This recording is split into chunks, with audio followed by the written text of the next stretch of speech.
तो साथियों नमस्कार और स्वागत है आप सभी का हमारे YouTube चैनल स्टडी सर्किल में। और इस वीडियो में हम बात कर रहे हैं एसएससी सीजीएल 2025 के लिए मॉडल क्वेश्चन पेपर सेट को लेकर, जिसमें हमने कुछ प्रीवियस ईयर में पूछे गए प्रश्नों को भी शामिल किया है। देखेंगे जो पहला प्रश्न है हमारा, पहला प्रश्न है कि select the indirect narration of the given sentence. इसका इनडायरेक्ट नरेशन बनाना है आपका। प्रश्न है कि he said to the hotel receptionist can you tell me the tariff of rooms. तो यहाँ पे जो ये वाक्य दिया गया है इसका अप्रत्यक्ष कथन हमको चुनना है। और ये जो कथन है कि he said to the hotel receptionist can you tell me the tariff of rooms, तो इसका रूल्स क्या होता है, इसमें कुछ नियम है। पहला जो रिपोर्टिंग वर्ब हैं वो चेंज हो जाते हैं। जैसे सैड, इसमें रिपोर्टिंग वर्ब जो है सैड टू है, तो इसका हो जाता है आस्क्ड या इंक्वायर्ड। तो ही आस्क्ड इंक्वायर्ड, ठीक है। इसके अलावा जो प्रोनाउन होते हैं वो चेंज हो जाते हैं। लाइक यू जो है वो ही में चेंज हो जाएगा और मी जो है वो हिम में चेंज हो जाएगा, ठीक है। तो देखें, पहला है विकल्प कि he asked the hotel receptionist that if he can tell him the tariff of rooms. इसके अलावा टेंस भी चेंज हो जाएंगे इसमें। कैन जो है कुड में हो जाएगा। क्यों हो जाएगा, इसका वजह यह है क्योंकि जो रिपोर्टिंग वर्ब है जो सैड टू है वो पास्ट टेंस में है, तो इसका आस्क्ड होगा तो कैन का कुड हो जाएगा, ठीक है। और जो पंक्चुएशन या विराम चिन्ह है वो भी इसमें चेंज हो जाता है इनडायरेक्ट नरेशन में। तो यहाँ पे जो सही विकल्प होगा वो डी हो जाएगा कि he asked the hotel receptionist if he could tell him the tariff of rooms. तो सही विकल्प यहाँ पे डी हो जाएगा, ठीक है। और अगला देखेंगे दूसरा नंबर प्रश्न। दूसरा नंबर प्रश्न है कि in the sentence identify the segment which contains the grammatical error. Grammatical error देखना है कि I can swim very fast when I was only 5।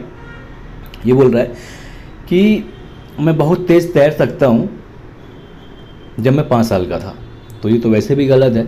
गलत ऐसे है कि जब मैं 5 साल का था, तो ये पास्ट की बात कर रहा है। तो यहाँ पे होगा I could swim very fast when I was only 5। तो यहाँ पे जो सही विकल्प है वो ए हो जाएगा, आई कैन स्विम। ये ग्रामेटिकल एरर है, यहाँ पे होना चाहिए I could swim very fast. और चूंकि कैन जो है ये मॉडल है तो इसका प्रयोग यहाँ पे नहीं किया जाएगा, बल्कि इसकी जगह कुड का प्रयोग किया जाएगा, ठीक है। तो सही विकल्प यहाँ पे ए हो जाएगा कि आई कैन स्विम, ये गलत है। अब नंबर 3 प्रश्न देखेंगे। ये है कि king Harshvardhan ascended the throne of Thaneshwar and Kannauj on the death of his brother. यानी कि थानेश्वर का मतलब थानेश्वर और कन्नौज का जो राज सिंहासन था हर्षवर्धन ने अपने किस भाई के मरने पर ग्रहण किया या सत्तारूढ़ हुआ। तो हर्ष राजा जो कि थानेश्वर का राजा था, कन्नौज जिसकी राजधानी थी, जो कि वर्धन राजवंश का शासक प्रभाकर वर्धन के पुत्र थे। तो इनके बड़े भाई का नाम राज्यवर्धन था, जिनकी मृत्यु हो जाती है तब ये वहाँ के राजा बनते हैं। तो सही विकल्प यहाँ पे डी हो जाएगा कि अपने भाई राज्यवर्धन की मृत्यु उपरांत राजा बनते हैं हर्षवर्धन। तो हर्षवर्धन की बात करें तो ये 606 से 647 ईस्वी तक कन्नौज पर शासन करते हैं और ये 7वीं शताब्दी के महानतम शासकों में से एक माने जाते हैं, जिन्होंने उत्तर भारत पर शासन किया और अपने साम्राज्य को इन्होंने मजबूत भी किया। इनकी जो ये अपने धार्मिक सहिष्णुता, कुशल प्रशासन और कूटनीतिक संबंधों के लिए भी जाने जाते हैं। इन्होंने चीन के साथ राजनयिक संबंध को बनाए रखा और इन्हीं के समय, हालांकि इन्होंने चीन में अपने दूत भी भेजे थे, और इन्हीं के समय जो ह्वेनसांग था भारत की यात्रा पर आया था, ठीक है। तो 606 से 647 तक इन्होंने शासन किया था। अगला है चौथा नंबर प्रश्न कि द गोल गुंबद या Gumbaz of Khalistan is the museum of Mohammed Adil Shah. मतलब गोल गुंबद जो कि मोहम्मद आदिल शाह का मकबरा है, यह कहाँ है? बीजापुर, इलाहाबाद, आगरा या दिल्ली? तो यह बीजापुर में है, सही विकल्प ए हो जाएगा। तो गोल गुंबद जो कि 17वीं सदी का एक मकबरा है जो कि कर्नाटक राज्य में स्थित है, कर्नाटक राज्य के बीजापुर में स्थित है। तो इसमें क्या है, आदिल शाही वंश के जो 7वें सुल्तान मोहम्मद आदिल शाह और उनके कुछ रिश्तेदारों के अवशेष रखे हुए हैं। ये जो संरचना है अपनी आकार और असाधारण रूप से बड़े गुंबद के लिए जानी जाती है, जो कि रोम में सेंट पीटर बेसिलिका के बाद अब तक का दूसरा सबसे बड़ा गुंबद है। इसके अलावा इसकी एक अन्य विशेषता यह भी है कि जो इसकी गैलरी है वह फुसफुसाती हुई कही जाती है, जहाँ पे 38 मीटर के क्षेत्र में छोटी से छोटी ध्वनियाँ भी स्पष्ट रूप से सुनी जा सकती हैं। और इस गुंबद का निर्माण 1626 ईस्वी में प्रारंभ हुआ था और 1656 में यह बनकर तैयार हुआ था। ठीक है, अगला देखेंगे 5वां नंबर है कि द खाली स्थान या the blank place lake in Gujarat was an artificial reservoir built during the rule of Mauryas.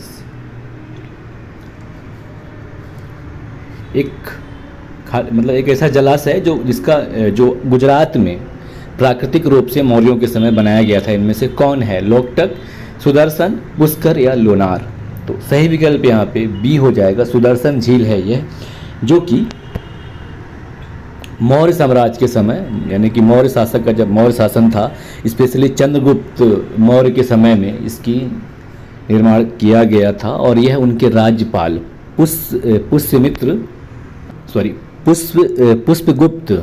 Pushyagupta वैश्य के द्वारा इसका निर्माण कराया गया था, जिसे आगे चलकर अशोक ने भी इसमें मरम्मत कराई थी। बाद में रुद्रदामन प्रथम जो कि 150 ईस्वी का एक शासक था, उसके द्वारा भी इसमें मरम्मत कार्य कराया गया था। तो सही विकल्प यहाँ पे बी हो जाएगा, सुदर्शन झील है ये। लोकटक झील की बात करें तो जो कि बड़ा ही फेमस है लोकटक झील, जो कि मणिपुर राज्य में है, जो कि प्राकृतिक मीठे पानी की झील है, जो कि पूर्वोत्तर भारत में सबसे बड़ी मीठी पानी की झील है। और इसके जल की सतह के ऊपर तैरती हुई फुमदी के लिए यह विश्व प्रसिद्ध है। और ये जो झील है यह अपने तैरते हुए वृत्ताकार दलदलों स्वयं के लिए ही जानी जाती है, जिसे स्थानीय भाषा में फुमडी या फुमदी कहा जाता है। और जो दलदल हैं ये द्वीपों की तरह दिखाई देते हैं, जो कि मिट्टी, कार्बनिक पदार्थ और वनस्पतियों के इकट्ठे होने से बने हैं। और ये जो लोकटक झील है यहाँ पर दुनिया का एकमात्र तैरता हुआ राष्ट्रीय उद्यान या नेशनल पार्क है, जिसका नाम केवुल लामजाओ राष्ट्रीय उद्यान है। जो कि ये जो राष्ट्रीय उद्यान है केवुल लामजाओ राष्ट्रीय उद्यान, यहाँ पे मणिपुर का डांसिंग डियर जो कि जिसका नाम सांगई है वह पाया जाता है, जो कि मणिपुर राज्य का राजकीय पशु भी है और उसका अंतिम प्राकृतिक आवास भी केवुल लामजाओ नेशनल पार्क है। और लोकटक झील की जो पारिस्थितिकी और जैव विविधता मूल्य हैं, इसको ध्यान में रखते हुए ही सन 1990 में इसे वेटलैंड का दर्जा दिया गया। फिर बाद में 1993 में इसे मॉन्ट्रेक्स रिकॉर्ड के तहत सूचीबद्ध भी किया गया था। ठीक है, तो यहाँ पे हमारा सही विकल्प जो है वो सुदर्शन झील है। पुष्कर झील की बात करें तो यह राजस्थान में है। लोनार झील की बात करें तो यह महाराष्ट्र में क्रेटर झील है। ठीक है, और प्रश्न नंबर 6 है कि article 17 of the constitution of India deals with the evolution of, यह कि किसके उन्मूलन से संबंधित है। तो जो संविधान का अनुच्छेद 17 है यह अस्पृश्यता से संबंधित है। तो सही विकल्प नंबर ए हो जाएगा, अनटचेबिलिटी। ठीक है, और प्रश्न नंबर 7 है कि who among the following is Indian Olympic archer and Padmashri winner, यानी इनमें से कौन जो पद्मश्री विजेता हैं और भारतीय तीरंदाज हैं। विकल्प है बलबीर सिंह दोसांझ, लिम्बाराम, किदाम्बी श्रीकांत या बजरंग पूनिया। तो सही विकल्प यहाँ पे बी हो जाएगा, लिम्बाराम। ये 1988, 1992 और 1996 में इन्होंने भारत की तरफ से ओलंपिक में हिस्सा लिया। इन्हें सन 1991 में अर्जुन पुरस्कार मिला। इसके अलावा 2012 में पद्म श्री मिला। और बलबीर सिंह दोसांझ की अगर हम बात करें तो बलबीर सिंह दोसांझ जो हैं ये 1957 में हॉकी के लिए पद्मश्री के पहले प्राप्तकर्ता व्यक्ति थे। और सन 2015 में बलबीर सिंह दोसांझ को हॉकी के major Dhyanchand lifetime achievement पुरस्कार से नवाजा गया था। और किदाम्बी श्रीकांत की अगर हम बात करें तो ये बैडमिंटन खिलाड़ी हैं जिन्हें सन 2018 में पद्मश्री मिला। बजरंग पूनिया की बात करें तो ये पहलवान हैं, 2019 में इन्हें पद्मश्री से नवाजा गया और ये कुछ विवादित मामलों में शामिल हुए बाद में, है ना। तो सही विकल्प यहाँ पे बी हो जाएगा, लिम्बाराम। और क्वेश्चन नंबर 8 है कि select the antonym of the given word liberty. तो लिबर्टी मतलब होता है इंडिपेंडेंस, स्वतंत्रता, तो इसको अपने को एंटोनिम बताना है। तो इंडिपेंडेंस तो इसका सिमिलर हो जाएगा डिलीवरेंस। तो डिलीवरेंस यानी कि होता है मुक्ति दिलाना, तो असल में बचाया जाना या मुक्त कराया जाना वह डिलीवरेंस कहलाता है। तो ये लगभग स्वतंत्रता से संबंधित है, तो ये भी नहीं होगा। और कन्वीनियंस यानी सुविधा होता है, तो यह भी नहीं होगा। और डिपेंडेंस, तो डिपेंडेंस यानी होता है निर्भरता, तो सही विकल्प यहाँ पे डी हो जाएगा। लिबर्टी का जो एंटोनिम है वो डी हो जाएगा, डिपेंडेंस। ठीक है। और अगला है प्रश्न नंबर 9 कि select the most appropriate meaning of the given idiom back to square one. यानी कि वापस शुरुआत पे आना, जो ये इडियम है इसका सही मीनिंग क्या होगा। Come to the original point, neglect something, draw a square या मूव अहेड। तो सही विकल्प हो जाएगा इसका ए विकल्प, ये come to the original point या मूल बिंदु पर आना, ये back to square one idiom का सही मीनिंग है। तो सही विकल्प यहाँ पे नंबर 1 हो जाएगा। 10वां प्रश्न है कि select the correct active form of given sentence. ये पैसिव फॉर्म है, इसका एक्टिव बनाना है कि this beautiful story was written by Maya. तो सही विकल्प क्या होगा इसका, Maya wrote this beautiful story. तो सही विकल्प यहाँ पे सी हो जाएगा। और 11वां प्रश्न है कि select the wrongly spelled word. Tamarind, TAMARIND, tamarind. Tamarind यानी क्या होता है, इमली, पहला सत्य है। ट्रेजर, TRESUR, ये गलत है। यहाँ पे क्या होगा, TREASUR, ट्रेजर, ट्रेजर यानी खजाना। तो बी विकल्प जो है ये रॉन्गली स्पेल्ड है। सी की बात कर लें, ट्रूथफुल, यह सत्य है। ट्रूथफुल यानी सच्चा, सत्यवादी होता है। और टर्माइल, टर्माइल यानी भ्रम या अनिश्चितता, मतलब अनिश्चितता की स्थिति को टर्माइल कहा जाता है। तो सही विकल्प यहाँ पे बी हो जाएगा, ट्रीजर, गलत है। असल में यहाँ पे स्पेलिंग है TREASURE। और 12वां नंबर प्रश्न है कि select the wrongly spelled word फिर से। कंसुमेशन, कंप्रोमाइज, कंपिटेंस, क्रोनोलॉजी। तो जो सही विकल्प है यहाँ पे ए हो जाएगा कि ये गलत लिखा गया है। कंसुमेशन नहीं होता बल्कि कंसुमेशन होता है, यानी कि स्पेलिंग जो है CONSUMMATION होता है। कंसुमेशन या समाप्ति। कंप्रोमाइज समझौता, और कंपिटेंस यानी योग्यता, क्रोनोलॉजी यानी कालक्रम। तो सही विकल्प यहाँ पे ए हो जाएगा, ये कंसुमेशन यानी कि M होगा यहाँ पे, है ना। तो इसलिए सही विकल्प ए कि ये गलत है। और 13वां प्रश्न है कि select one word for the following group of words. Open refusal to obey disorder, यानी कि आदेशों का पालन करने से खुला इनकार, इसे क्या कहा जाता है। डेफिएंस, कंप्लायंस, एडरेंस या ओबीडियंस। सही विकल्प हो जाएगा यहाँ पे ए, डेफिएंस कहा जाता है इसे। डेफिएंस यानी कि अवज्ञा करना, तो सही विकल्प ए हो जाएगा। कंप्लायंस यानी होता है किसी चीज़ को कोई ऑर्डर दिया गया उसको मानना, कंप्लायंस कहलाता है। और एडरेंस यानी भी वही होता है किसी भी जो अनुपालन करना है इसका। इसमें क्या है कि नियमों का पालन करने से होता है इसका प्रयोग, लेकिन विशेष रूप से इनकार करना नहीं होता है एडरेंस का मतलब। और ओबीडियंस यानी कि आज्ञाकारिता, किसी चीज़ जो ऑर्डर दिया गया उसको मानना, ये आज्ञाकारिता कहलाता है। तो सही विकल्प यहाँ पे ए हो जाएगा, डिफियंस, है ना। और अगला है 14वां नंबर प्रश्न कि Wangala festival is celebrated by which of the following tribes. Bhil tribe, Garo tribes, Tharu tribe या भूटिया ट्राइब्स। तो सही विकल्प ये जो बंगाला फेस्टिवल है असल में मेघालय में मनाया जाता है। तो मेघालय में गारो ट्राइब पाई जाती हैं। सही विकल्प यहाँ पे बी हो जाएगा, गारो ट्राइब्स। नवंबर माह में मनाया जाता है। ये फसल के कटने और सूर्य देवता को समर्पित है यह त्यौहार। इसे 100 ड्रम उत्सव के नाम से भी जाना जाता है। ठीक है, सही विकल्प B, Garo tribes. Question number 15 है कि which article deals with the power of parliament to amend the constitution and procedure therefor. यानी कि भारतीय संविधान का कौन सा अनुच्छेद संविधान की संशोधन और उसकी प्रक्रिया से संबंधित है। तो अनुच्छेद 368 जो कि भारतीय संविधान में संशोधन करने से संबंधित है और यह अभी काफ़ी चर्चा में है 130वें संविधान संशोधन बिल को लेकर, है ना। तो ध्यान दीजिएगा इस पर। तो सही विकल्प यहाँ पे सी हो जाएगा, आर्टिकल 368। आर्टिकल 352 की बात करें तो यह आपातकाल की घोषणा से संबंधित है। और 219 की अगर हम बात करें 219 की, तो यह उच्च न्यायालयों के जो न्यायाधीश होते हैं उनके द्वारा जो शपथ या शपथ का प्रतिज्ञान लिया जाता है उससे संबंधित है। जबकि अनुच्छेद 300 जो है यह सरकार द्वारा या सरकार के खिलाफ मुकदमे और जो कार्यवाही होते हैं उनसे संबंधित अनुच्छेद है।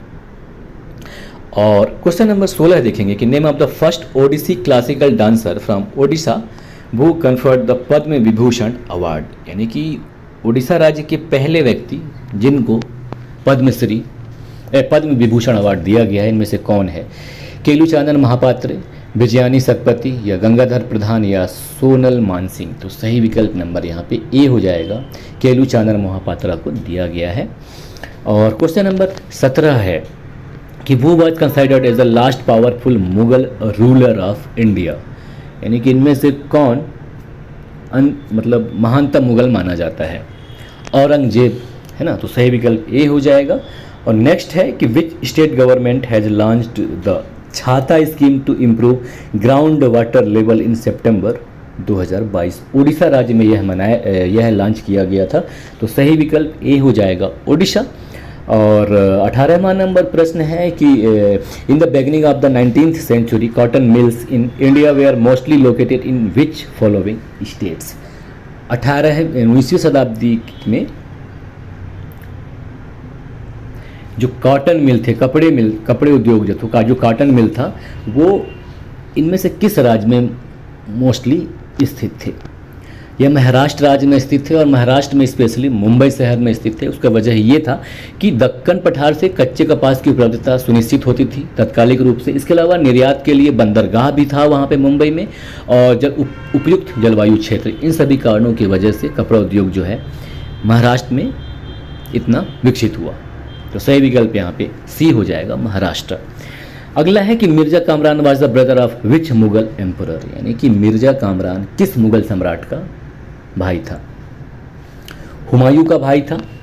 हुमायूं कुल 4 भाई थे, हुमायूं, कामरान मिर्जा, अस्करी और हिंदाल। तो सही विकल्प यहाँ पे ए हो जाएगा, हुमायूं। और अगला है 20वां नंबर प्रश्न कि which of the following folk dance is primarily performed in the Indian state of Bihar, यानी कि इनमें से कौन सा नृत्य जो है प्राथमिक रूप से बिहार में होता है?